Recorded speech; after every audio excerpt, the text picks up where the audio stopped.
वीरम् अनन्तवर्णादिदंसनसावम् भोक्ष्यामि नियमसारम् केवली शुद्धमणिदम् नमो करो अनंत उत्कृष्ट दर्शन ज्ञानमय जिन वीर को नियम सार सुकेवली श्रुत केवली पर कथित को। बैंकिंग फ्रॉड से बचें। एयरटेल श्री आपको अपना ओटीपी नियम सार जी नामक अपने अकाउंट में ईमेल यह परम आध्यात्मिक ग्रंथ नहीं कहता। स्वाध्याय हेतु में विराजमान है। आज से 2000 वर्ष पहले इस महान पवित्र ग्रंथ की रचना आचार्य श्री कुंद देव द्वारा इसी पवित्र भूमि पर की गई और इसके टीकाकार पदम प्रमलधारी देव मुनिराज हैं। ग्रंथ का नाम नियम सार है। नियम से करने उपकार अपनी आत्मा में सम्यक दर्शन, सम्यक ज्ञान, सम्यक चारित्र रूपी निर्मल पर्याय, पवित्र पर्याय, मोक्ष मार्ग रूपी पर्याय को प्रकट करना, क्योंकि वह पर्याय स्वयं ही सुख स्वरूप है और अनंत सुख का कारण भी है। नमस्कार, हमारा देश और पूरा विश्व आज को अनादि काल से हमारे आपके आत्मा में पर को अपना जानने वाली, पर को अपना मानने वाली, पर के साथ संबंध रखने वाली ऐसी मोराग देश रूपी मलिन पर्याय, अपवित्र रूप पर्याय प्रकट है, जो स्वयं दुख स्वरूप है और अनंत दुख का कारण भी है। ऐसी मूलाग देश रूपी मलिन पर्याय का अपनी आत्मा में से उस पर्याय का अभाव करना और सम्यक दर्शन ज्ञान चारित्र रूपी निर्मल पर्याय, पवित्र पर्याय, मोक्ष मार्ग रूपी पर्याय को प्रकट करना। ऐसे कार्य की प्राप्ति जिनवाणी माता के माध्यम से अपने आत्मा के स्वरूप को पहचानना। अपनी जो आत्म वस्तु है वह परद्रव, प्रभाव और पर्याय से विभिन्न अखंड ज्ञान ज्योति स्वरूप है। ऐसे गायक प्रभु परमात्मा का माँ जिनवाणी माता के द्वारा परिचय करके तत्पश्चात शरीर आदि ये सब कर्म कृत वस्तुएं हैं, इनका हमारे आत्मा के साथ में किसी भी प्रकार का कोई संबंध नहीं है। इस प्रकार सच्चा ज्ञान करके शरीर रागादि को का लक्ष्य छोड़ के अंदर जो अखंड ज्ञान ज्योति स्वरूप भगवान आत्मा है उसमें ही अपनापन स्थापित करना, उसे ही निज रूप से जानना और उसमें ही अपनी वर्तमान पर्याय को मग्न करना, उसे ही अरिहंत परमात्मा ने धर्म कहा है। उसकी चर्चा आचार्य भगवंतों ने, मुनिराजों ने एक एक गाथा और उसकी टीका और कलश के माध्यम से हमें अपनी आत्मा के स्वरूप को यहाँ पर समझाया है। देखिएगा, यह श्री नियम सार जी नामक परम आध्यात्मिक ग्रंथ की का स्वाध्याय यहाँ चल रहा है, जिसमें 101 नंबर की गाथा आज अपन प्रारंभ करने जा रहे हैं। छठवां अधिकार चल रहा है, निश्चय प्रत्याख्यान अधिकार। गाथा का पाठ करते हैं। अकेला ही मरे मम जीव जन में अकेला, मरण होता अकेले का, मुक्ति भी हो अकेला। आचार्य भगवंत हमें यह समझाना चाहते हैं कि यह जीव अनादि अनंत है। इसका ना तो जन्म होता है ना मरण होता है। समझ में आया? ऐसी यह चैतन्य वस्तु है। संसार अवस्था में वह अकेला ही जन्मता है और अकेला ही मरण को प्राप्त होता है। ये सब संयोग की अपेक्षा से बात है। समझ में आया? कहती है अकेले ही मरे एवं जीव जन्मे अकेला। समझे? अकेला ही है जीव जन्मता है और अकेला ही है जो है मरण को प्राप्त होता है। संयोग की अपेक्षा से है। द्रव्य स्वभाव की अपेक्षा से तो यह न जन्मता है और ना मरता है। और अकेला ही है जीव मुक्ति को भी प्राप्त होता है। मैंने आप इस प्रकार की सुंदर चर्चा आचार्य भगवंतों ने यहाँ पर की है। पापा पापा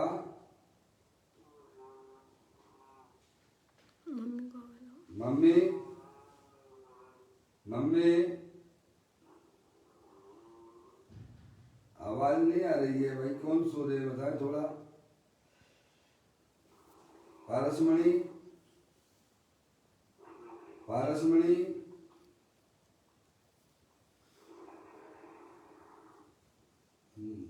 मौसी मौसी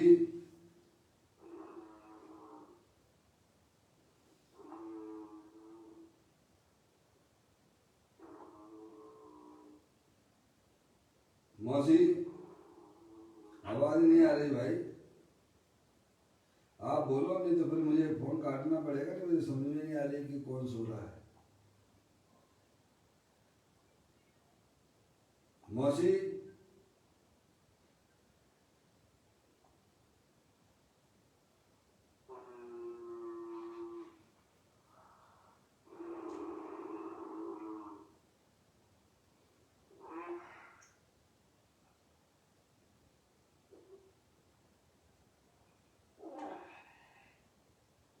मौसी पापा का फोन काट दिया है ना।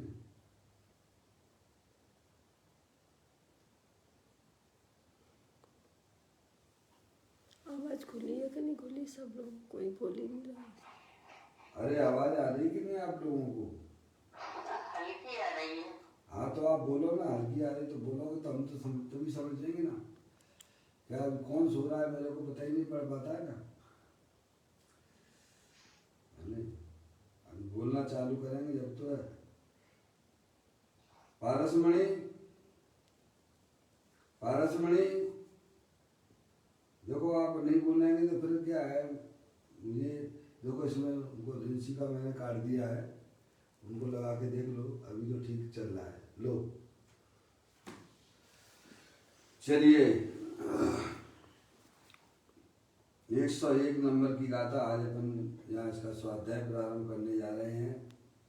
जिसमें आचार्य भगवंत हमें यह समझाते हैं कि अकेले ही मरे एवं जीव जन्मे अकेला। है ना? ये तो जो है जगत प्रसिद्ध बात है ये कि जीव अकेला ही जन्मता है और अकेला ही मरता है। और मरण होता अकेला का अकेले का। मुक्ति भी अकेला ही जाएगा। है कोई साथ में जाता है मुक्ति? क्या सब अकेले ही आते हैं अकेले ही जाते हैं। समझ नहीं आप? बहुत बड़ी जिम्मेदारी जीव की हो जाती है। क्या संसार भी है स्वयं ही रचता है और स्वयं ही संसार को काट के मुक्ति को प्राप्त होता है। ऐसा ये अनादि अनंत वस्तु स्वरूप है। अब अपन पढ़ते हैं। जीव अकेला मरता है और स्वयं अकेला जन्मता है। अकेले का मरण होता है और अकेला रज रहित होता हुआ सिद्ध होता है। ये तो मूल में गाथा आचार्य कुलकुल देव की अपन ने यहाँ पढ़ी। इसी के ऊपर पदम ब्रह्मदायी देव मुनराज ने टीका की है। अब उसको पढ़ते हैं। अरे विनोद तो मतलब खराब ना रिकॉर्ड कर लगी सुनवा रहे हैं। यहाँ इस गाथा में संसार अवस्था में और मुक्ति में जीव निशाय निसहाय है, ऐसा कहा है नहीं? क्या कहा? संसार अवस्था में हो चाहे मुक्ति में, है नहीं? वह जीव स्वयं ही ऐसा में है, जन्मता है और मरता है, इसका दूसरा कोई सहायक नहीं है। समझ गए आप? स्वयं एक ही रोल करता है। संसार अवस्था में ये स्वयं अकेला ही है और मुक्ति में भी वह जीव अकेला ही रहेगा, अकेला ही जाता है। समझ गए आप? संसार अवस्था वह दुख रूप है, अनंत दुख रूप है, और मोक्ष अवस्था वह अनंत सुख रूप है। स्वयं अकेले ही दुख को प्राप्त करता है और स्वयं ही अतीन्द्रिय आनंद का भोग करता है। इसमें परद्रव्य का कुछ भी हस्तक्षेप नहीं है। समझ गए आप? बड़ी सुंदर चर्चा है, आप थोड़ा ध्यान से सुने। कहते हैं नित्य मरण में अर्थात प्रति समय होने वाले आयु कर्मों के निषेकों के क्षय में। पापा हाँ, थोड़ा जागृत रहिए। बहुत सुंदर चर्चा है, अपने आत्म कल्याण की चर्चा है। कोई बात नहीं पापा, कोई बात नहीं। ये तो सब जो है पापा से नाटक चलेंगे ही, है ना? ज्ञानी में बारंबार समझाते हैं यह जीव अकेला ही जन्मता है और अकेला ही मरता है, अकेला ही दुखों को अज्ञान दशा में भोग करता है और अकेला ही है ज्ञान करके, सच्चा ज्ञान करके अतीन्द्रिय आनंद का भोग करेगा। इसमें परद्रव्य का कुछ भी हस्तक्षेप नहीं होता है। ऐसी सुंदर गाथा है पापा, है ना? ठीक है, कर्म के उदय तो आती हैं, संसार अवस्था है, चलेगा ये सब है। हम ज्ञान कर लेंगे तो इतना हमारे ऊपर उनका प्रभाव नहीं रह पाता है। अज्ञान दशा में तो वह जीव को यह भाषित ही नहीं होता है कि मैं अलग हूँ और शरीर अलग है, दोनों चीज़ें हमारी अनंत अलग हैं। समझ नहीं आप? देखो हाँ, ये थोड़ा उनका रिंसी का सोने की आ रही तो म्यूट कर दो तो ठीक है। पापा म्यूट कर लीजिए, रिंसी सो रही है ना बाजू में, तो उनकी आवाज़ इधर आ जाती है।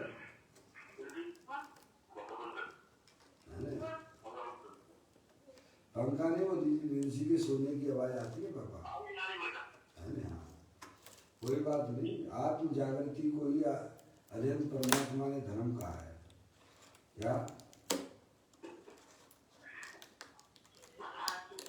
आत्म जागृति? समझ आप? अगर आप जो है आत्म जागृति रखेंगे तो जो है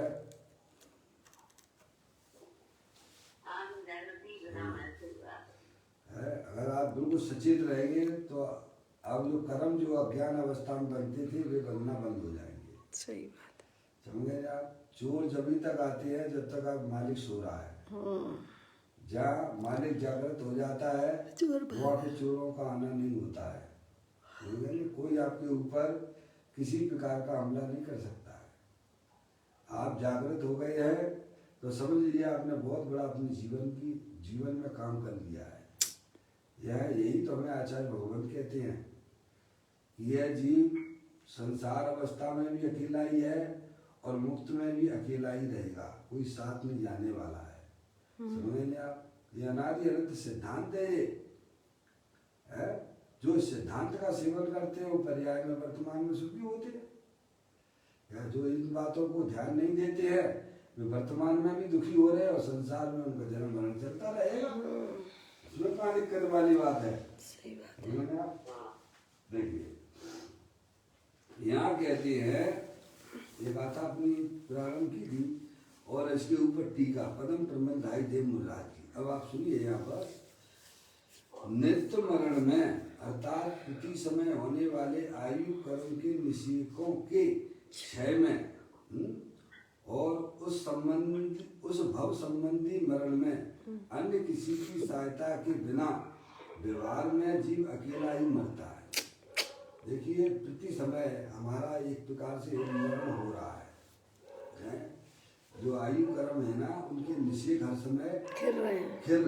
क्षय हो रहे हैं। हो रहे हैं कि नहीं हो रहे भैया? अपन जो आयु कर्म लेके आए हैं, सपोज अपन आयु कर्म जो है 70 साल की लेके आए हैं, कोई 75 साल का, कोई 80 साल का, कोई 14 साल का, कोई 15 साल का है, तो वह जन्म लिया उसने, बस उसी समय से आयु उसकी कम होती जा रही है। क्या जा किधर रहा है? मनुष्य पर्याय की आयु कर्म जो है वे क्षय होते जा रहे हैं इसमें। क्षय उसी समय से होने लगते हैं, माँ के घरों में आता है तभी से। ये परंपरा जो है अनादि से संयोग जो जिस पर्याय में जाता है, चाहे मनुष्य पर्याय हो, चाहे तिर्यंश की पर्याय हो, चाहे नारकी की पर्याय हो, चाहे देव की पर्याय हो, समझे ना? उस पर्याय में हर समय इसकी आयु कर्म जो है कि निषेध अपने आत्मा के साथ में 8 कर्मों का संयोग है ना, है। बोलो है कि नहीं है? है। समझ गए ना? इसमें कोई भगवान करता धरता नहीं है।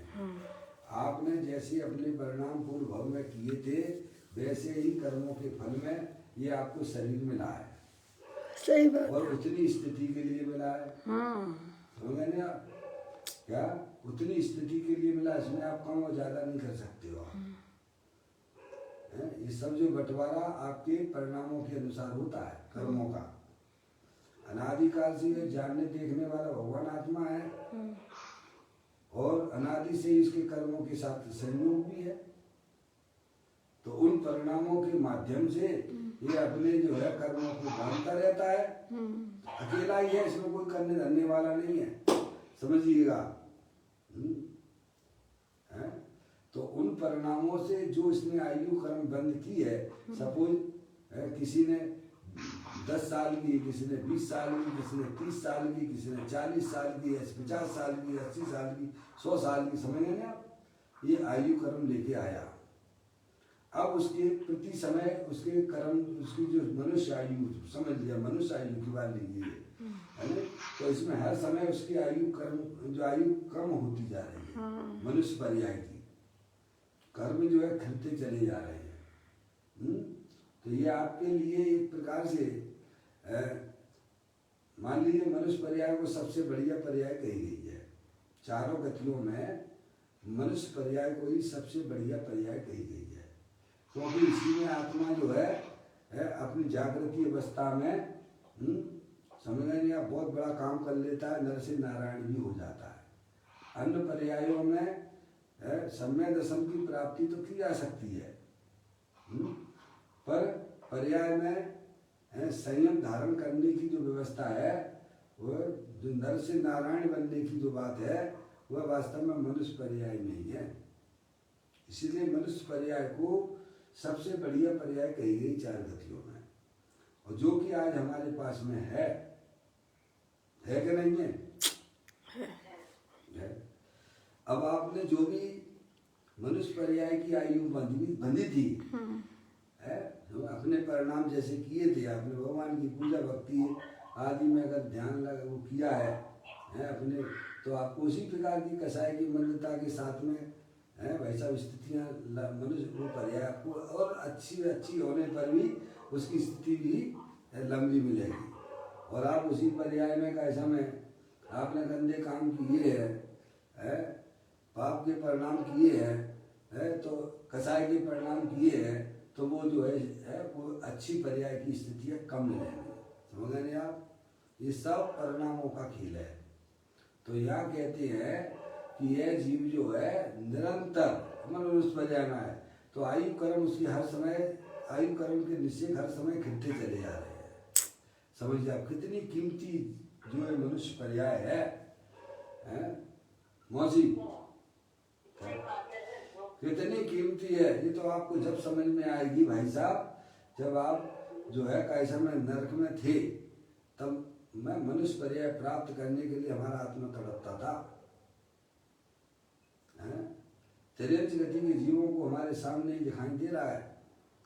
बेचारों के पास में खाने की व्यवस्था नहीं है, रहने की व्यवस्था नहीं है, समझ में आई? कैसे सर्दी गर्मी उनके ऊपर ऐसा उपसर्ग हो रहा है, समझिए। और यहाँ सब कुछ बढ़िया है, तब भी आप यहाँ पर अपनी आत्मा को समझने के लिए समय नहीं दोगे भाई साहब, क्योंकि ये तो सब कांटेक्ट जो हुआ है शरीर और आत्मा का, वह तो एक नियम से निश्चित समय का है, समझ गए यार? वो तो अपने समय पर खत्म ही होने वाला है। सही बात है। लेकिन अभी मनुष्य पर्याय के लिए निरंतर हमारे जो है लोग जो है बर्थडे मनाते हैं और उसमें प्रसन्न होते हैं। उसमें प्रसन्न होने की क्या बात है? मनुष्य भाव खत्म होता जा रहा है मनुष्य पर्याय का समय तो तुम्हारा कितना कम होता चला जा रहा है, और ये प्रसन्नता मना रहा तो उसमें आनंद मना रहे हो। हमें समय पास नहीं करना है, हमें समय को सार्थक करना सीखिएगा। बिल्कुल समझ गए आप? मनुष्य पर्याय में समय पास करने के लिए नहीं आए हो आप। मनुष्य पर्याय में अपने आत्मा का ज्ञान कीजिएगा। अच्छा काम करोगे तो आपको अच्छी आगे भविष्य भी आपका अच्छा होगा। आप परिणामों में गंदे काम करोगे तो भाई साहब वर्तमान में भी दुखी होगे और फ्यूचर भी तुम्हारा गंदा हो जाएगा। इसमें कोई भगवान करने धरने वाले नहीं, भगवान ये कहते हैं क्या? अरिहंत परमात्मा ने ये कहा है, समझ में आए? जो जीव जैसे परिणाम करता है उन परिणामों का फल उसको स्वयं ही भोगना पड़ता है। सही बात है। ये अरिहंत परमात्मा के यहाँ से आई हुई दिव्य ध्वनि वाणी है ये, समझ में आया? आप अरिहंत भगवान पे विश्वास करते हो कि नहीं करते हो? करते है? अगर विश्वास ही नहीं तो फिर बात ही खत्म होगी ना, क्या समझ नहीं है? विश्वास है, केवल ये मत समझना कि हम जैन कुल में पैदा हो गए इसीलिए अरिहंत भगवान को हमें विश्वास है, ऐसा नहीं। हमें अपने ज्ञान की पर्याय में जो उन्होंने बताया है उसका हम निर्णय करें। भगवान तो ये कहते हैं, क्या कहते हैं? जो बात हम तुम्हें बता रहे हैं तुम अपने ज्ञान की पर्याय में निर्णय कीजिए। क्या ऐसी स्थितियां हमारे साथ में घट रही हैं कि नहीं घट रही हैं? घट रही है। क्या अगर आप उनकी बातों को ज्ञान की पर्याय में निर्णय करेंगे तो आपको उसका तुरंत रिजल्ट मिलेगा। सही बात है। क्या तब आप अंदर से ये बात कहोगे कि प्रभु मैं अनादिकाल से अज्ञान दशा में मैंने कैसे कैसे कर्मों का बंद किया, मुझे तो इन बातों की खबर ही नहीं थी। आपके अंदर से सुई में भी निकलने लगेगा, समझ में आया? तो ज्ञानी यही तो हमें समझाना चाहते हैं। कहते हैं नित्य मरण में मतलब नित्य मरण में जिस पर्याय में जाता है उस पर्याय के आयु कर्म जो है खिलते चले जाते हैं। समझ रहे नहीं आप? अनादिकाल से हमारा आत्मा 4,84 लाख योनियों में जन्म मरण कर रहा है कि नहीं कर रहा है?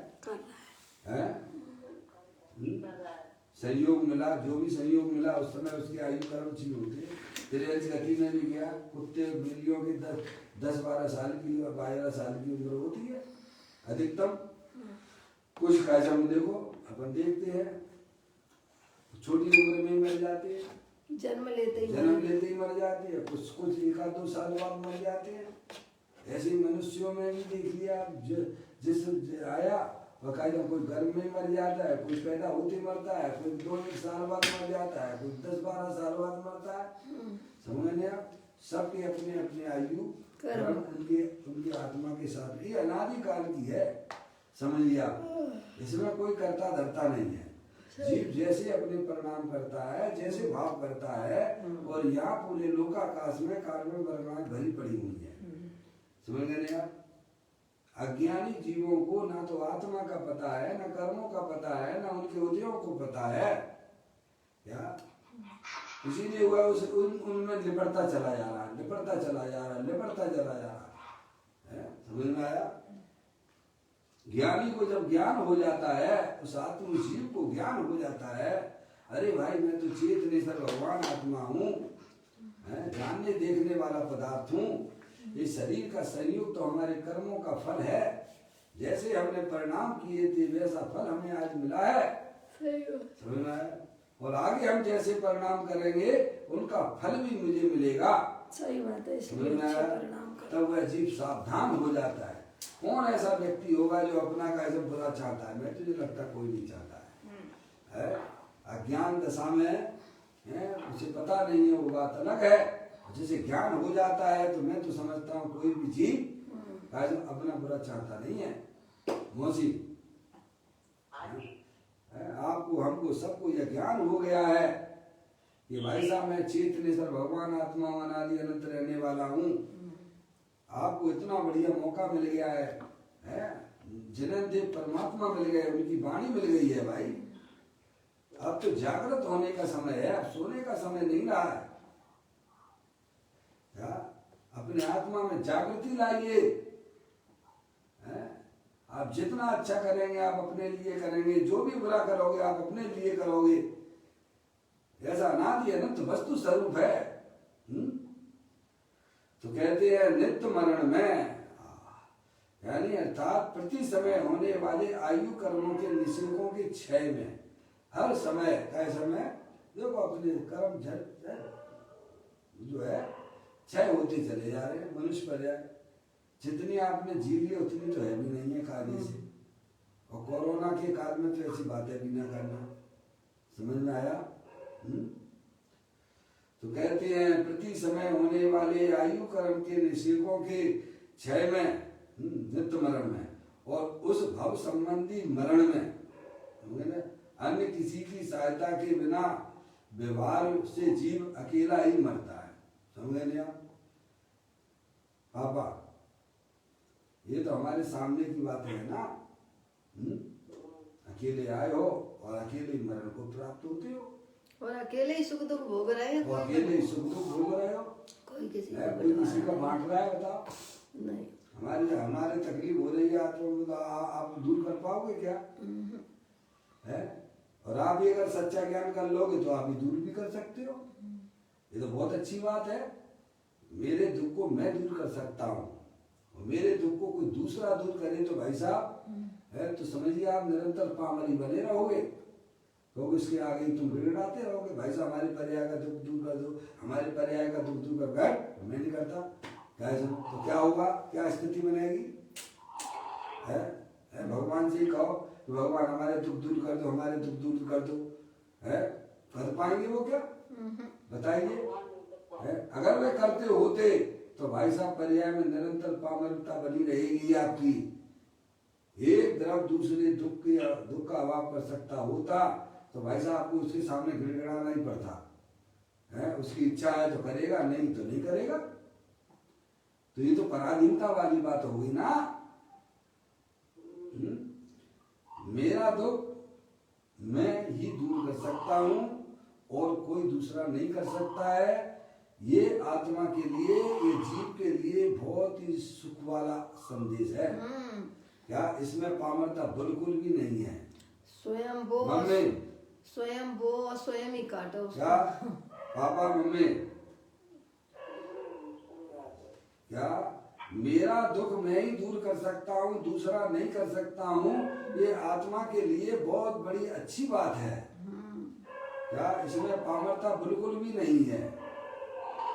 क्या अरे भाई मैंने अज्ञानता में अपनी आत्मा में दुख की पर्याय उत्पन्न की है। समझ गए? ज्ञान हो गया तो चुपचाप शांति से अपने आत्मा को समझ के ऐसा भाई साहब दुख दूर कर लेता है सम्यक भेद ज्ञान के द्वारा। और क्या है ये? समझ में आया भाई साहब? इसमें पामरता की बिल्कुल भी गुंजाइश होती नहीं है। जीव अकेला ही मरता है, अकेला ही जन्म लेता है, अकेला ही पर्याय में होने वाले दुख को भोगता है और उसी का निवारण भी स्वयं करता है। तो इसमें पामरता कहीं रहती नहीं है। समझ में आई भाई साहब? इतना सुंदर मार्ग आज आपको प्राप्त है। आप अगर अपनी आत्मा में जागृति लाओगे तो अपने जीवन में बहुत बड़ा काम करके निकल जाओगे यहाँ से।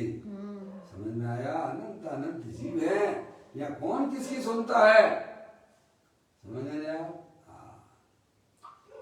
कहते हैं नित्य मरण में अर्थात प्रति समय होने वाले आयु कर्म के निषेधों के क्षय में और उस भव संबंधी मरण में अन्य किसी की सहायता के बिना व्यवहार से जीव अकेला ही मरता है। व्यवहार से इसीलिए कहा है क्योंकि निश्चय से तो वह जीव ना तो मरता है और न जन्म लेता है। समझ गए आप? ये सब संयोगों की अपेक्षा से बात की जा रही है, इसीलिए व्यवहार शब्द यहाँ लिया गया है। फिर कहते हैं सादी शांत मूर्ति विजाति विवाह व्यंजन पर्याय रूप नर नारक आदि पर्यायों की उत्पत्ति में आसन अनुपचरित असद्भुत व्यवहार ने के कथन से जीव अकेला ही स्वयं जन्मता है। सादी शांत मूर्तिक ये शरीर जो है ना, ये शरीर जो है ना, ये जो है सहित है। शादी यानी अनादि से है और शांत हर समय जो है इसका अंत भी है। क्या है? इसका आदि भी है और इसका अंत भी है। किसका? इस शरीर का। तो कहते हैं शादी शांत मूर्तिक है ना, शरीर मूर्तिक है ना, और आत्मा कैसा है? अमूर्तिक है। थोड़ा जागृति रखिए भाई। हाँ, बहुत कल्याण की बात है भाई साहब। करोड़ों रुपए देने पर भी आपको सुनने को नहीं मिलेगी। समझ रहे आप? जो जीव जागृत हो गए है भाई साहब, वर्तमान में सुखी हैं, चाहे भले इस पृथ्वी पर हों, उतना सुख तो उन्हें है ही है जागृत अवस्था का। समझ गए? जो शरीर को अपना माने बैठे हुए है, वे भाई साहब कितने भी संयोग इकट्ठा कर लें, उनकी पर्याय में कभी भी सुख प्राप्त होने वाला नहीं है। संयोगों में सुख शांति है कहाँ से? संयोगों में से जो तुमने सुख मान रखा है भाई साहब, वहाँ आपको निराकुलता नहीं मिल सकती है। ज्ञानी की वचनों को सुनोगे तो भाई साहब तत्काल आपकी पर्याय में कसाई की मंदता भी होगी और अल्पकाल में भाई साहब उस दिशा उस मार्ग पर चलने पर आत्मा की प्राप्ति भी हो जाती है। समझ में आया? बचना अमृत बीतरागनो परम शांत रस मूल औषध जी भव रोग नो कायर नो प्रतिकूल है। जिलवाणी माता के वचन भाई साहब ये हमारे लिए औषधि के काम करते हैं। समझे आप? कहती हैं भाई यहाँ पे सादी शांत मूर्ति की शरीर की बात की है। शरीर का आदि भी है, आदि सहित है और इसका अंत भी है। अनंत पुद्गल परमाणु फिर रहे हैं, बंद भी रहे हैं, फिर भी रहे। सादी शांत मूर्ति है। विजाति ये आत्मा चेतनेश्वर है और ये कैसा है? जड़ है, इसलिए विजाति है। विवाह व्यंजन पर्याय रूप है। ये विवाह व्यंजन पर्याय रूप नर नारक आदि पर्यायों की उत्पत्ति में है। ये क्या है? विवाह व्यंजन पर्याय है। ये क्या है भाई साहब? शरीर है, पुद्गल तरफ का विवाह व्यंजन पर्याय है जी। समझ रहे हैं? इसका शादी भी है और अंत भी है, अंत सहित भी है। समझ में आया? और ये विजाति इसीलिए है क्योंकि आत्मा चेतनेश्वर है और ये जो है जड़ेश्वर है, तो विजाति हो गया। विवाह व्यंजन पर्याय रूप नर नारक आदि पर्यायों की चारों गतियों की है। समझ गए आप? ये चारों गतियों की नर नारक आदि, आदि शब्द में क्या आ गया है? नरक गति,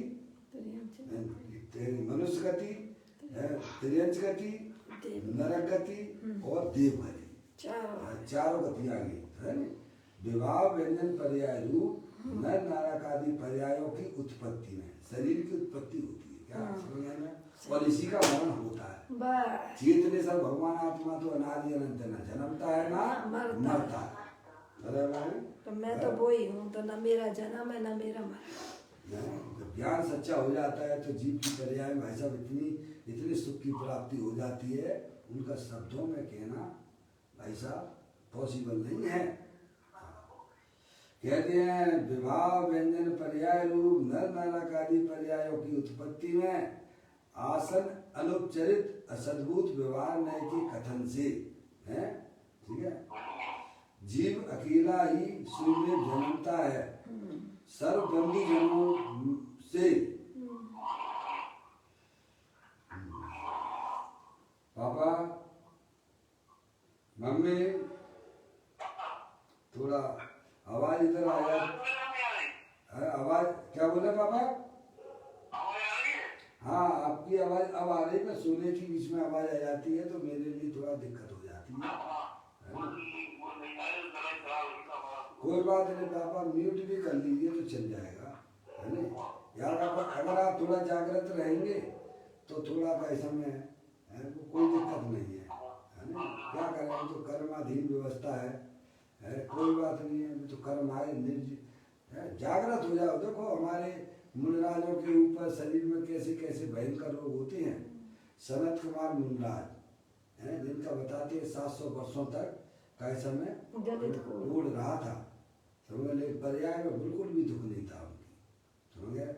आत्मा की जो पर्याय है ना, उसमें बिल्कुल भी दुख नहीं था, क्योंकि वो शरीर में उनको अपना एकत्व बुद्धि नहीं थी, है?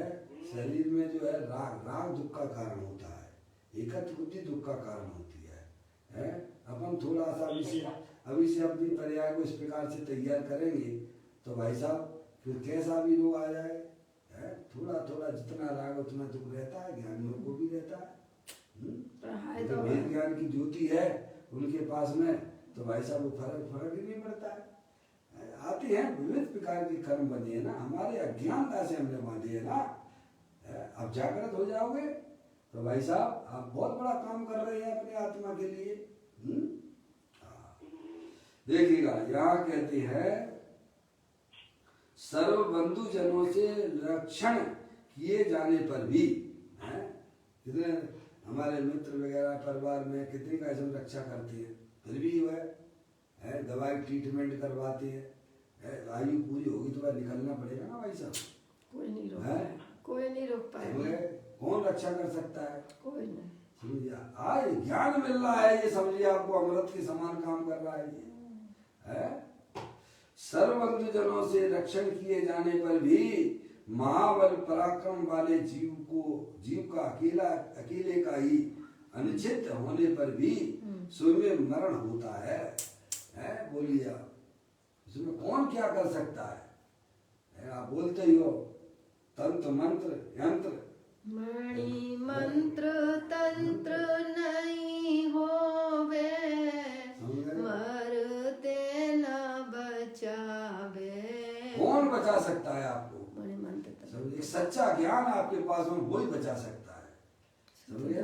चाहे कितना भी आप उपाय कर लीजिए, कोई आपकी ट्रीटमेंट करवाए, सब करवा, बताइए हॉस्पिटल में चले गए भाई साहब, है समझे, बीमार हो गया तो अभी वहाँ कौन सहयोगी होगा आपका, बताइए? साधन मिला, कैसी कैसी दशाएं हो जाती हैं, आप देखिएगा, उन जीवों को देखिएगा।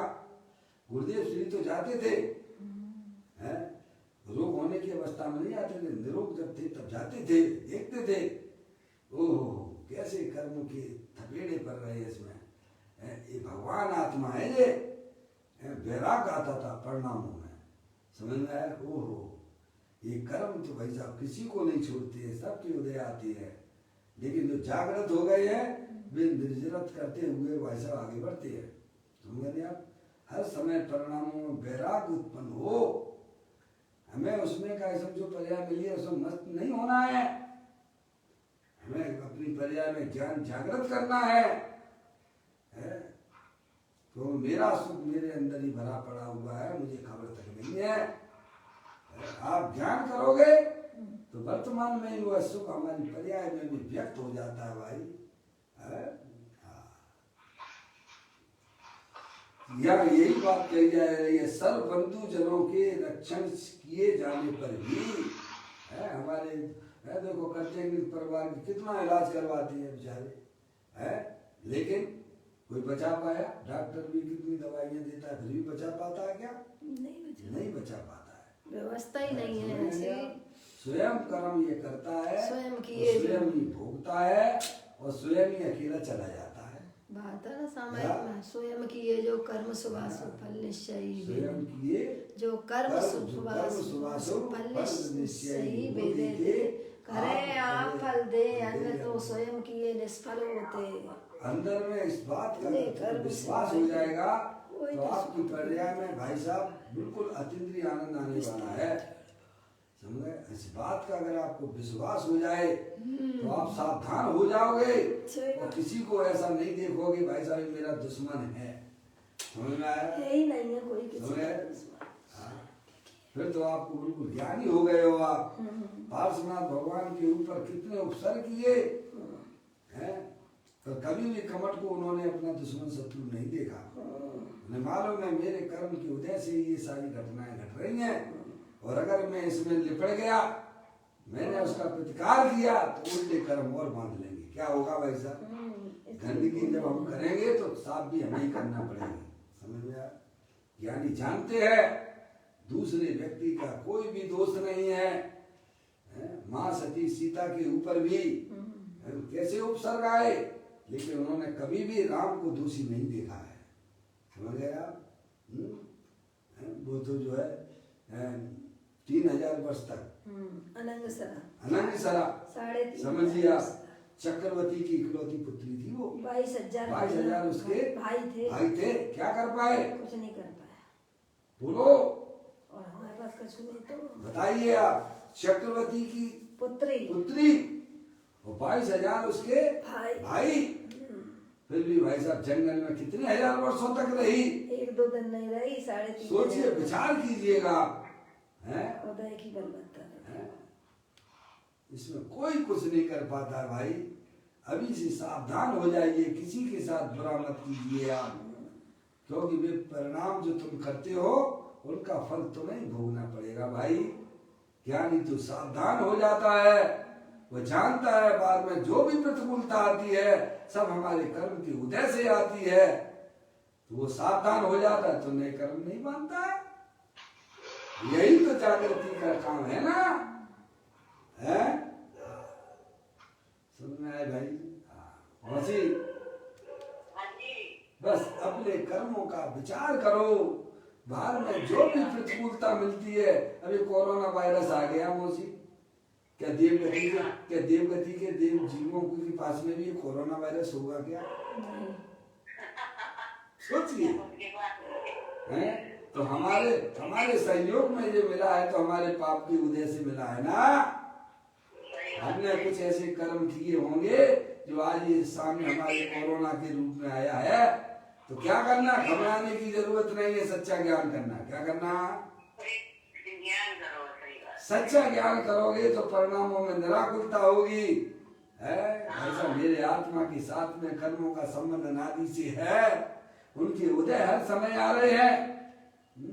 क्या कोरोना हमेशा रहने वाला है भाई साहब? क्या नहीं रहने वाला, जब तक तेरा फिर आपका पुण्य का उदय भी आ जाएगा और चल ही रहा है ना। देखिए, आप सोचिएगा, ये तत्व दृष्टि से अगर विचार करते हो तो आपके परिणामों में निराकुलता आती है, और विपरीतता में भाई साहब मर जाएंगे, जो हो जाएगा वो हो जाएगा, ऐसा वैसा कितने संकलेश परिणाम होते हैं। उनके कर्मों का जो बंद होगा भाई साहब निमित्तिक संबंध से, तो भाई साहब आपको ही भोगना पड़ेगा। इसलिए ज्ञानी ने ऐसी बढ़िया व्यवस्था अपने अंदर कर रखी है कि परिणामों को दुख रूप होने ही नहीं देता वो। क्या बहुत ही बढ़िया बात है भाई, है? तो यहाँ कहते हैं सर्व बंधुजनों से रक्षण किए जाने पर भी, है ऐसा, महाबल पराक्रम वाले जीव का अकेले का ही अनिश्चित होने पर भी स्वयं मरण होता है। खूब बचाते हैं ऐसा।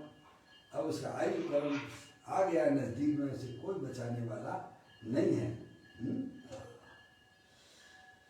जीव अकेला ही परम गुरु के प्रसाद से, क्या अकेला ही, क्या सुंदर बात है।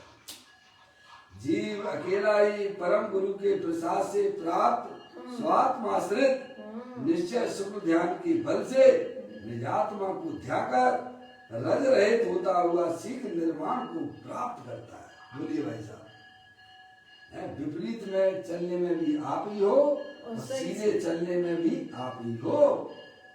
समझ में आया? श्री गुरु का उपदेश मिल गया। देखो कब से अपना आत्मा कैसी कैसी गतियों में परिभ्रमण कर रहा है। जन्म मरण नित करते करते काल अनंत गमाए, आज हम जिन्नाय तुम्हारे काले आए। बोलिए, श्री गुरु का मिलना महान पुण्य का उदय हुआ करता है? तब से हमारा आत्मा तिर्यंच गति में, नरक में, मनुष्य पर्याय में, देव गति में ऐसे ही अज्ञानता से जन्म मरण कर रहा था। आज महान पुण्य के उदय से आपके ऐसा कोई सत्कर्म जो हमारे का समय ऐसा अनुमोदना हो गई थी, उसका हमने भाई उसका फल आज हमें प्राप्त हुआ, श्री गुरु मिले। समझ में आया भाई साहब? ये आपके पुण्य के उदय से सारा ये खेल मिला है, पंच परमेष्टि की शरण मिली है, और बताने वाले भी आपके पुण्य के उदय से मिले हैं। तो हमें उसमें सावधान हो जाना चाहिए। ये कह रहे जो सावधान हो जाते हैं वे अल्पकाल में मुक्त रूपी दशा को भी प्राप्त कर लेते हैं। कहते हैं जीव अकेला ही परम गुरु के प्रसाद से, क्या भाई साहब, उसमें निमित्त कौन होंगे? पंच परमेष्टि आपके निमित्त होते हैं। आत्म कल्याण में कोई दूसरा निमित्त नहीं हो सकता भाई साहब। जीव अकेले ही परम गुरु के प्रसाद से प्राप्त स्वात्माश्रित है भाई साहब। किसे? स्वात्माश्रित। आत्मा का ज्ञान कराने वाले पंच परमेष्टि हो सकते, दूसरा आपको हो ही नहीं सकता है, क्योंकि उन्हें अपने आत्मा का ही ज्ञान नहीं देते, तुम्हें क्या कराएंगे? सही बात है, बेखुदा डूब रहे तो मैं क्या उद्धार। जिन्होंने अपनी पर्याय में मुक्ति दशा प्राप्त की है, केवल ज्ञान प्राप्त किया है, तीन चौकड़ी कसाई के हवा पूर्वक बीतराग दशा प्रकट की है, वे भी तुम्हें निमित्त हो सकती है। वे तुम्हें बता सकते हैं कि तुम आत्मा हो और तुम कैसे अपने आत्मा की शरण ले सकते हो। जिसने आत्मा कोई नहीं जाना है वे तुम्हें क्या शरणभूत होंगे? स्वयं ही दुखी हो रहे हैं, तुम्हें क्या सुखी करें? वे हमारे श्री गुरु हो सकते हैं जो हमें अपने आत्मा के बारे में ज्ञान कराते हैं। सही बात है। जब जीव को यह ज्ञान हो जाता है कि मैं तो चेतन सर्वमान आत्मा हूँ, ये शरीर तो अनंत पुद्गल परमाणुओं का पिंड है, तो वह आत्मा सावधान हो जाता है कि स्वात्माश्रित अपनी पर्याय को अपने आत्मा के आश्रित से अब आश्रय लेके, किसके आश्रय से? स्वयं के आश्रय से। जितने भी आज सिद्ध परमात्मा सिद्धालय पे विराजमान है, सबने अपनी आत्मा का ज्ञान करके, अपनी आत्मा का श्रद्धान करके, अपनी पर्याय को अपनी आत्मा के आश्रित करते हुए आगे बढ़े हैं। बिल्कुल सही है, सब कर सकते हैं जी। है भाई साहब, ऐसा निमित्त मिलना महान पुण्यवान जीवों को हुआ करता है, जो आज हमारे पास में उपलब्ध है। सही बात है, हमें पूरी तरह से जागृत हो जाना चाहिए। बिल्कुल। अकेले ही परम गुरु के प्रसाद से प्राप्त स्वात्माश्रित, अपने आत्मा के आश्रय से निश्चल सुख ध्यान के बल से निज आत्मा को ध्याकर रज रहित होता हुआ शीघ्र ही निर्वाण को प्राप्त करता है। शीघ्र ही है भाई साहब। मकान बनाने में तो मौसी कितना समय लगता है? बिगाड़ने में 6 महीना 1 साल लग जाता है भाई साहब, कई वर्षें भी लग जाती हैं। आपका 2.5 दीप का मंदिर तो अभी तक नहीं बन पाया है। क्या कहा? कितने वर्ष हो गए हैं? 9 में तो मैंने बुकिंग की थी, आज जो है 21 चल रहा है आपका। समझ में आया? आज तक तैयार नहीं हो पाया। मकान बनाने में तो भाई साहब बहुत समय वर्षों लग जाते हैं, पर गिराने में क्षण में, सेकंडों के खेल में काम हो जाता है। सेकंडों में मौसी खत्म खेल हो जाता है। समझिए आप, आजकल ऐसी ऐसी चीजें आ गई हैं कि भाई साहब सेकंडों में उड़ा के सब मटिया मैट हो जाता है। तो देखा नहीं था वो समझ में आया कि नहीं आया? कंगना ने वो बनाया था अपना महल, समझ में आया कि नहीं आया भैया? एक क्षण में मिट गया। क्या ऐसे ही भाई साहब ये संसार अज्ञान दशा में अनादि से इसी में ही रफड़ पड़ रहा है। जब आत्मा का ज्ञान हो जाता है तो संसार क्षण भंगर शीघ्र ही नष्ट हो जाता आत्मा है। जागृत हो गया तो भाई साहब शीघ्र ही केवल ज्ञान और मुक्त रूपी लक्ष्मी को प्राप्त कर लेता है। समझ लिया? अभी अपन ने पढ़ा था दृष्टि जिनेश्वर में एक बोल आया था कि जीव जो है निगोद से निकला, एक आध भव ने 2 इंद्रिया लिख के किए और फिर मनुष्य पर्याय में आया और भाई साहब 8 साल में सम्यक दर्शन लिया, मुनि दीक्षा भी ले ली 8 वर्ष में, और अंतर मूर्त में केवल ज्ञान प्राप्त कर लिया और अंतर्मूर्त में जो है मुक्ति को प्राप्त हो गया। लो वहाँ से कितने साल हो गए? कहाँ से निकला जी? निगोद से कहाँ से निकला? निगोद से निकला जी। है कहाँ से आ रहे हो भाई साहब? हम आप सब कहाँ से आ रहे हैं? ईमानदारी से बताइए आप। निगोद से है निगोद से आ रहे हो आप, ठीक है। ऐसे ही कोई जीव निगोद से निकला, एकांत भव जिसने 2 इंद्रिय आदि के किए और वहां से निकल कर सीधे मनुष्य हो गया और 8 साल की उम्र में उसने समय दर्शन की प्राप्ति कर ली और दीक्षा ले ली और अंतर्मूर्त में उसने केवल ज्ञान ले लिया और अंतर्मूर्त में सिद्ध दशा ले बोलो भाई साहब कितना समय लगा? है 9 साल भी नहीं लगे उसे, 9 साल भी नहीं रहे, मुक्ति प्राप्त कर ली उसने। सोचिए अगर ये आत्मा सीधा चलने लग जाए तो भाई साहब अल्पकाल में ही उसकी पर्याय में मुक्ति की प्राप्ति होती है, समझ में? और विपरीत चलता है तो भाई साहब इसका कोई अंत ही नहीं दिखाई देता है। इसलिए कहते हैं भाई है श्री गुरु के उपदेश से वह अपने आत्मा के स्वरूप को समझकर समझ में आए केवल ज्ञान और मुक्ति को प्राप्त कर लेता है। ये बात यहाँ बता रहे देखो, विपरीतता से चल के इसने अनादि निकाल दिया। अकेले ही परम गुरु के प्रसाद से प्राप्त स्वात्माश्रित निश्चय शुक्ल ध्यान के बल से निज आत्मा को ध्याकर रज रहित होता हुआ सीख निर्माण को प्राप्त करता है। बहुत सी देखा गजब का खेल है, अनादिकाल से का निगोद में रहा। समझ में आया कि नहीं आया? और यह मनुष्य पर्याय देखो उनके देखे नहीं भरत जी के 923 पुत्र देखे नहीं? ये तो आपके वर्तमान युग में मिलता है कि नहीं मिलता है? हैं? पता है कि नहीं पता है? निगोद से आया जी 923 और जो है गिजाई का भाव लिया। कौन सी पर्याय मिली उसे की? गिजाई की मिली और वह हाथी के पैर के नीचे 923 जीव जो है मरण को प्राप्त हुए तो भरत जी के पुत्र हो गए और उसी भाव से मुक्ति प्राप्त कर ली उन्होंने। समझ रहे आप? बहुत ही सुंदर मार्ग है भाई साहब। आप तो इस तत्व को पहचानिए, आपको मौका मिला है, पंच परमेष्टि मिले हैं तो पूरा अपनी आत्मा का ज्ञान कीजिएगा। कहते हैं देखिए यहाँ बताते हैं देखिए अकेला है सूर्य मरण होता है जीव अकेला ही परम गुरु के प्रसाद से है भाई साहब प्राप्त स्वात्माश्रित अपनी आत्मा के आश्रित निश्चय शुक्ल ध्यान के बल से है। ध्यान शुक्ल ध्यान की बात आ गई है। तो 4 प्रकार के ध्यान बताए गए हैं ना। आर्थ ध्यान रौद्र ध्यान अनादिकाल से हमारी पर्याय में चल रहा है। धर्म ध्यान की कभी उत्पत्ति ही नहीं हुई है, समझ गया? धर्म ध्यान की उत्पत्ति तो जब होती है जब इस आत्मा को वस्तु स्वरूप का यथार्थ ज्ञान हो जाता है कि मैं चेतन सर भगवान आत्मा हूँ, मैं मनुष्य नहीं हूँ, मैं स्त्री नहीं हूँ। समझ गए नहीं आप? और ये राग आदि परिणतियाँ हर समय नई नई उत्पन्न होती हैं, सब विलय को प्राप्त हो जाती है।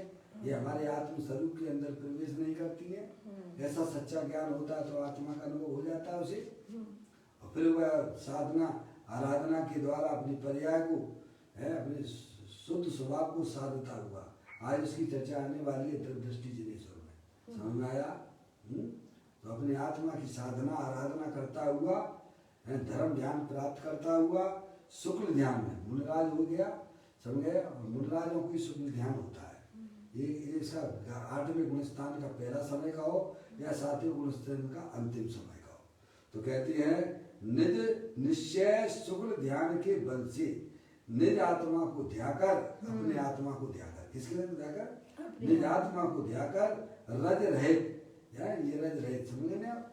रज रहित होता हुआ रज यानी कर्म को भी ले सकते ना कर्म रज मतलब कर्म रूपी रज रहित होता हुआ शीघ्र ही निर्वाण को प्राप्त करता है। बोलिएगा शुक्ल ध्यान के बल पे ही महावीर भगवान को निर्वाण की प्राप्ति हुई सुबह और शाम को केवल ज्ञान की प्राप्ति उनके गौतम को है गौतम गढ़धर को शाम को केवल ज्ञान की प्राप्ति हो गई। समझिए आप, कितना अपना अपने अपने आत्मा को पहचाना नहीं है। ऐसी अनंत शक्तियों के पावरफुल वाला भगवान आत्मा है, कभी भी हमने खबर नहीं ली है। आज हमारे पुण्य की उदय से अरिहंत परमात्मा हमको मिले हैं, माँ जिनवाणी माता मिली है हमको, हमें उसका बराबर सेवन करना चाहिए। भाई साहब, अपनी अज्ञानता पूरी तरह से मेट दीजिए, उसमें बिल्कुल भी अज्ञानता ना हो। समझ में आया? अब देखिएगा इसी कथा के ऊपर पूज्य गुरुदेव श्री ने जो इसका व्याख्यान किया है उसको भी अपने यहाँ पढ़ लेते हैं। देखिए, अब संसार में तथा मोक्ष में सर्व अवस्थाओं में जीव अकेला है। समझ में आया? हमारी आत्मा की पर्याय में जो भी मोरादेश हो रहे हैं, संसार रूप अवस्था है, उसमें जीव अकेला है कि नहीं है? दुख के परिणाम हो रहे हैं, हो रहे कि नहीं हो रहे हैं? हो रहे हैं, उसमें आत्मा अकेला ही रहता है? और मुक्ति रूपी पर्याय है, निर्विकारी रूप पर्याय रहेगी तो उसमें आत्मा रहेगा कि नहीं रहेगा? है सोच लिया।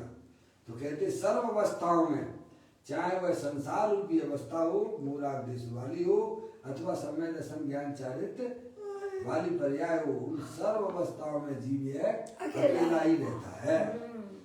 कितनी बढ़िया बात है भाई साहब। अकेला अवतार हमारे अकेला हो। कहते हैं सर्व अवस्थाओं में जीव अकेला है, यह कहते हैं।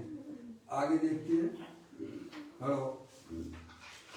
आओ भगवान चैतन्य मूर्ति आत्मा अकेला है। आप आत्मा हो, जानने देखने वाले हो, अमूर्त हो, अमूर्तिक प्रदेशों का पुंज, प्रसिद्ध ज्ञान आदि गुणों का धारी, अनादि निधन वस्तु वह आत्मा आप हो। ये शरीर आप नहीं हो, ये तो जड़ है और तुम चेतनेश्वर हो। ज्ञानी कहते हैं ओ भगवान चैतन्य मूर्ति आत्मा अकेला है, उसको अन्य कोई शरण नहीं है। समझ नहीं आया? दूसरा आत्मा ही उसके लिए शरण है, शुद्ध आत्मा ही उसके लिए शरण है, अन्य कोई भी शरण नहीं है। विवाह से पंच परमेष्टि शरण है, निश्चय से तो अपनी आत्मा ही शरण है। शुद्धात्म और पंच गुरु जग में ही शरणों धोय मोह उदय जी के बता आन कल्पना हो। मोह के उदय में इसको लगता है कि भाई साहब पैसा इकट्ठा कर लो, ये मेरे लिए शरणभूत होंगे। समझ में आया? जब ये 2 नंबर की पैसा कमाता है, जब लोकायुक्त वाले छापा डालती है, मैं तो जाता हूँ, मैं तो देखता हूँ ना, कई कई को तो हार्ट अटैक भी आ जाता है। समझ में आया कि क्या भाई साहब? 2 नंबर की कमाई पाप में लगाई, क्या होगा तेरा? कभी सोचो तो सही। तेरे बिन की कमाई। समझ में आया कि नहीं आई भाई? अकेला ही पाप करता है, किनके निमित्त से करता है? परिवार वालों के निमित्त से। भोगेगा कौन? परिवार वाले भोगेंगे, तुम भोगोगे, स्वयं भोगेगा। ज्ञानी सावधान हो जाते हैं। ऐसे हिंसा, झूठ, चोरी, कुशील, परिग्रह के परिणाम मेरी आत्मा की पर्याय में ना हो प्रभु, क्या उससे बचता है वो? तो कहते हैं इस आत्मा को भाई साहब शुद्धात्म और पंचगुरु जगमयी 2 शरण है। मोह उदय जी के बता आन कल्पना। बच्चा मेरे लिए शरण होगा, स्त्री मेरे लिए शरण होगी, रुपया पैसा वैसा इकट्ठा कर लो, ये मेरे को शरण होंगे। मूर्ख, तेरा आत्मा ही तेरे को शरण हो सकता है। व्यवहार से पंच परमेष्टि जो इस मार्ग को बताने वाले हैं, वे व्यवहार से शरण है, निश्चय से तो अपना चेतन सर भगवान आत्मा शुद्धात्मा ही इस आत्मा को शरण है। भगवान आत्मा चैतन्य मूर्ति आत्मा अकेला है, उसको अन्य कोई शरण नहीं है। संसार में जन्म मरण अकेला ही करता है। तो हमारे सामने दिख रहा है ना भाई साहब, अकेले जाते हो, अकेले चले जाते हो, अकेले दुख भोगते हो, तो अकेले ही आनंद का भोग भी करोगे। ध्यान कर लोगे तो तुम्हारा आनंद अकेले ही तुम भोगोगे। ऐसा नहीं कि भाई साहब अपन की इच्छा बहुत होती है, चलो भाई साहब इनको भी ये करवा दें, ऐसा नहीं है। क्या अंदर में राग जरूर होता है ज्ञानियों के गुण का अनुसार, लेकिन जानते हैं कि भाई साहब मैं किसी का कुछ करने वाला नहीं हूं। अगर इसकी पर्याय में जागृति आ जाए तो स्वयं ही आनंद को अकेला ही भूत करेगा रे। कहते हैं ओ भगवान चैतन्य मूर्ति आत्मा अकेला है, उसको अन्य कोई शरण नहीं है। संसार में जन्म मरण अकेला ही करता है। इसीलिए पर से भिन्न त्रिकाली चैतन्य की पहचान करके उसका शरण ले। क्या? इसीलिए पर से भिन्न त्रिकाली चैतन्य की पहचान करके उसका शरण ले। क्या करे? पर से भिन्न होकर पर पदार्थों की रुचि मत करो अंदर में। पर पदार्थ आपके लिए शरण नहीं हो सकते हैं। बाहर में भले ही यहाँ लोग दिखते होंगे तुम्हारे जैसे अच्छे लगते हैं कि भाई साहब ये भी मेरे हैं, वे भी मेरे हैं, वे भी मेरे हैं। मूर्ख, कोई भी तेरा नहीं है। जब तेरे ऊपर संकट आएगा तब देखना तेरे साथ में कौन खड़ा होगा। तू अकेले ही दुख को भोगेगा। इसलिए अज्ञानता को तज। मेरा चैतन्य सर भगवान आत्मा, ऐसा सच्चा ज्ञान करो। तो कहते हैं पर से भिन्न त्रिकाली चैतन्य की पहचान करके। इस शरीर भी जहाँ मेरा नहीं है तो शरीर से भिन्न ये चेतन अचेतन पदार्थ मेरे कैसे हो सकते हैं? ऐसी सच्चा ज्ञान करके उनसे भिन्न होकर मैं तो अमूर्ति प्रदेश वाला भगवान आत्मा हूँ, चेतनेश्वर हूँ, सिद्धि की सामर्थ्य वाला हूँ। ऐसा सच्चा ज्ञान करके कहते हैं इसलिए पर से भिन्न त्रिकाली चैतन्य की पहचान करके कि मैं चेतनेश्वर हूँ, इस शरीर में नहीं हूँ। ऐसा पहचान करके उसका शरण ले। क्या करे? शरण कौन लेगा भाई साहब? द्रव्य लेता है, शरण की गुण लेता है कि पर्याय लेती है? पर्याय लेती है। बहुत सुंदर बात, आप इतनी अच्छी बात बोलते हो आप। शरण लेने वाली भाई साहब पर्याय है। पर वो किसकी शरण लेती है? अपने शुद्धात्मा की शरण लेती है। समझ में आया? इसका कभी नाश नहीं होता। अपने बल से वह आत्मा खड़ा होता है यहाँ पर। सही बात है। समझ में आया? यहाँ कोई लाठियां नहीं खुलती हैं। आपने स्वयं पुरुषार्थ किया है, उसका फल भी आपको मिलेगा। बहुत ही अच्छी बात है भाई।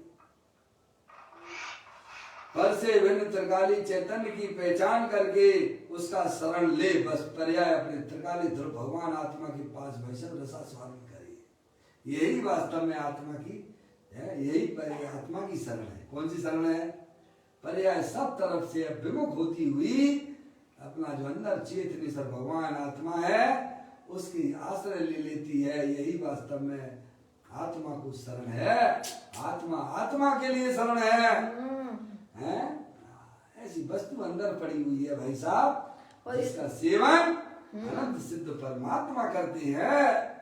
जिसका सेवन अनंत परमात्मा करते हैं, जिसका सेवन समस्त साधु परमेष्टि करते हैं, जिसका सेवन समस्त समय दृष्टि जीव करते हैं, वो चीज हमारे पास में भी उपलब्ध है। बस जरूरत है जागृत होने की है मौसी। बस जागृति होने की है कि मैं चेतनेश्वर भगवान आत्मा हूँ, शरीर ऐसो मैं नहीं हूँ।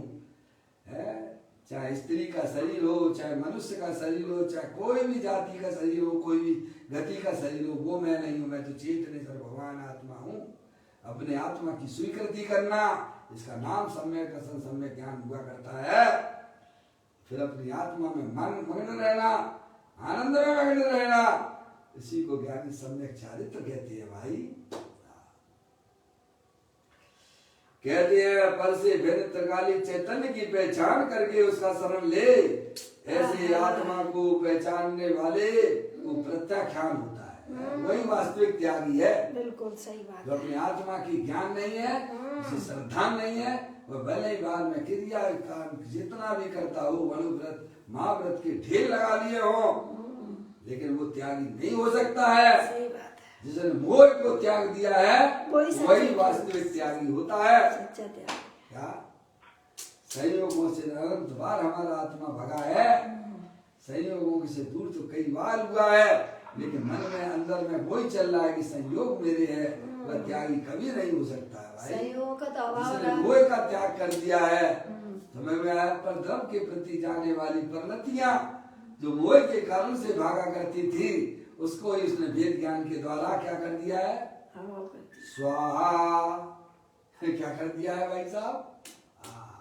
ऐसी अंदर की बातें हैं ये जो ज्ञानियों ने पुस्तक में लिखी हैं। ऐसे आत्मा को पहचानने वाले को प्रत्याख्यान होता है।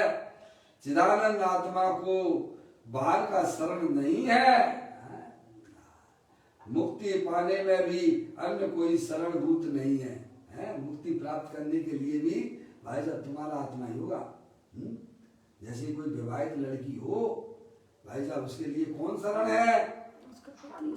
उसका पति शरण हुआ करता है भाई साहब। और दूसरी जगह जाएगी तो असुरक्षित होगी, सुरक्षित नहीं बचेगी है। और बीमार से कैसा अपने पिता की घर रहेगी तो सुरक्षित रहेगी, समझ में आया? और वहां भी जाएंगे तो पिता, उसके पेरेंट्स उसको समझाएंगे कि बेटे ये झगड़े वगड़े तो छोटे मोटे चलते रहती है, हम भी तो रह रहे हैं ना। क्या कहेंगे? तुझे तो अपने पति के पास में ही रहना चाहिए है। ज्यादा समय लड़की अगर जो है भाई साहब घर में रुक जाए तो मोहल्ले में चर्चा का विषय बन जाता है। होता है कि नहीं होता है? तो वहां दो ही जगह उसकी शरण हो सकती है। अधिकतम तो वह अपने आत्मा के पास में रहे, परिणति है भाई साहब। और नहीं रह पा रही है तो पंच परमेष्टि की शरण, उनकी भक्ति में, उनकी पूजा में, उनके द्वारा बताए हुए तत्व में भाई साहब में वहीं भी शरण करे। दो ही जगह सुरक्षित रह सकती है। और अन्य जगह जाएगी तो भाई साहब ये समझो उसकी पर्याय में दुख होगा। और जहाँ दुख होगा वहाँ समझ लेना चाहिए नियम से उसका संसार चक्र चालू मिलेगा। समझ में आया भाई साहब? वहां भी पंच परमेष्टि भी यही कहेंगे कि तू अपने आत्मा के पास जा। समझ में आया? ऐसा कोई मार्ग है ये। चिदानंद आत्मा को बाहर का शरण नहीं है। मुक्ति पाने में भी अन्य कोई शरणभूत नहीं है। ऐसा अद्वैत परमात्मा कहते हैं कि भाई साहब तू मेरी तरफ ना देख, तू अपनी आत्मा की तरफ देख। मैं किधर देखता हूँ? मैं किसी पर की तरफ देखता हूँ कितने भक्त आए और कितने चले गए हैं? क्या भाई साहब? मैं कुछ भी नहीं सुनता हूँ, मैं तो बस अपने आत्मा में आनंदित रहता हूँ। ऐसे ही ज्ञानी समझाते हैं कि भाई साहब निश्चय से तो अपना चेतन सर भगवान आत्मा ही शरण है। समझ में आया? दुनिया में लोग नाना प्रकार के हैं, आते हैं जाते हैं, उनसे हमें क्या लेना देना है? मैं तो अखंड ज्ञान ज्योति स्वरूप भगवान आत्मा हूँ। ऐसे वह पर्याय अपने त्रिकालिक ध्रुव भगवान आत्मा के पास में आ जाती है और मस्त रहती है। समझ गया?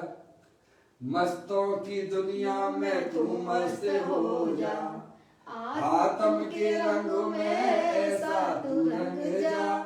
आत्म को आत्म में घोल के तेरा प्रभु तुझे ही में डोले।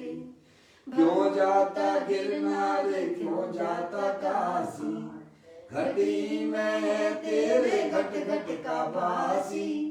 अंतर का कोना टटोल के तेरा प्रभु तुझे ही में डोले। भगवान बनने की ताकत है तुझ में, तू मान बेटा पुजारी। पुजारी क्या है? स्त्री में। भाई साहब अपने आप को मनुष्य ना देखो, अपने आप को चेतन सर्वमान आत्मा देखो। मैं तो अनंत शक्तियों से की भंडार वाला भगवान आत्मा हूँ। अनंत गुणों मेरे आत्मा में भरे पड़े हुए हैं, बस वह मैं ही हूँ। इस प्रकार से यह बात चलती है। अरे आत्मा तू अकेला है, इस शरीर के रजगण अथवा स्त्री पुत्र आदि कोई तुझे शरण नहीं है। देव साथ गुरु भी तुझे सहायक नहीं है। बताओ भगवान ने जो तुम्हें बताई, तुमने बाका ज्ञान नहीं किया ढंग से, तो भगवान क्या करेंगे बताइए आप? भगवान के बताए हुए मार्ग पे आप नहीं चलोगे तो भगवान भी भाई साहब क्या, अगर बच्चा घर में रहता है पिताजी उसे समझाते हैं और वो उनकी आज्ञा में ना चले तो बताओ वे भी शरण हो सकते हैं क्या? नहीं हो सकते हैं, क्योंकि जब आप बिल्कुल बढ़िया थे तब उनकी बात तुमने सुनी नहीं है। अब क्या भगवान बहुत से लोग हमने देखे हैं, जब मरण काल आ जाता है तो भगवान की याद नहीं आते उनको। समझ लेने आप और सुना तो गए नहीं। क्यों? क्योंकि उन्होंने वास्तव में जीवन भर दूसरी चीजें खाई है ना, दूसरी चीजें खाई है, भगवान की एक नहीं सुनी उन्होंने। बस तो कैसे है, उन्होंने समझ धर्म की गया? बातें तो सुनाई। व्यवहारिक दृष्टि से भगवान तुझे शरण नहीं हो सकते है। समझ गया? भगवान उन्हीं को शरण होते हैं जो भगवान की आज्ञा में चलते हैं। सही बात। समझ गए आप? यहाँ तो ये कहते हैं कि भगवान भी तेरे को शरण नहीं हो सकते हैं। समझ में आया भाई साहब? निश्चय से तो तेरा आत्मा ही शरण होता है। देखा ना उन्होंने? तू अकेला है, इस शरीर के रजकण अथवा स्त्री पुत्र आदि कोई तुझे शरण नहीं है। देव सास गुरु भी तुझे सहायक नहीं है। जब ही सहायक हो सकते जब आप उनकी बातों को सुनोगे, समझोगे व्यवहारिक दृष्टि से। परमात्मा में वे भी यही कहते हैं कि देव देवन में चैतन्य दीपक भिन्न है, भिन्न है भाई साहब। उसके भान करने में भी तू अकेला ही है। सच्ची समझ पैदा करेगा तो तू स्वयं ही करेगा भाई साहब, है? और उल्टा चल रहा है तो तू ही चल रहा है। उल्टे चलने में तेरे को दुख है, संसार चक्र है। और सीधा चलने में भाई साहब आपको मुक्त रूपी लक्ष्मी की भी प्राप्ति हो जाएगी। वर्तमान में अतिमूल्य आनंद की प्राप्ति होगी। इस प्रकार ये सुंदर गाथाएं हमारे सामने चल रही हैं। अभी यह गाथा चलेगी, समय अपना हो गया। निज निधि निज में बताई, ये अनंत अनंत उपकार है। उसके लिए जिन वाणी मांगो, वंदना सतवार है, वंदना सतवार है। 9 बार नमोकार मंत्र।